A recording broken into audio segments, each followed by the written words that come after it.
Ce la metterete tutta per essere guardiani della natura? Allora, loro sono una piccola rappresentanza dei 250 che sono qui presenti oggi e quindi dico, loro l'entusiasmo ce l'hanno. Il posto è bellissimo, sono dei VIP, come dicono, VIP perché diventerete guardiani della natura, se no niente VIP. Ci sono tutti gli ingredienti affinché loro riescano a farlo e siano portavoce in tutta la regione veramente questa bellissima iniziativa che accomuna 191 scuole, 8.000 bambini, quindi veramente che ha coinvolto tutta la regione. Quindi bellissimo, oggi il sole ci ha baciato, siamo anche fortunati, quindi in bocca al lupo per questa bellissima giornata e lunga vita al lupo, va bene?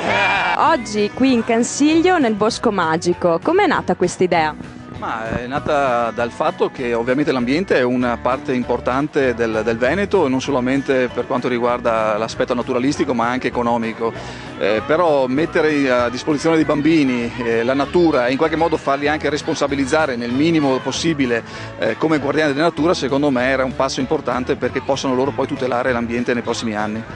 Questo è un percorso che inizia oggi ma continuerà lungo l'anno accademico? Sì, nasce oggi qui in Cansiglio ma si svolgerà poi altre attività in tutto il Veneto, in tutte le aree protette e durerà fino praticamente a giugno. Non escludo poi che durante l'anno 2014 non si faccia ancora esperienze di questo tipo perché credo che abbiano un grosso valore sia educativo ma sicuramente anche ambientale. Grande entusiasmo di bambini, che numeri abbiamo?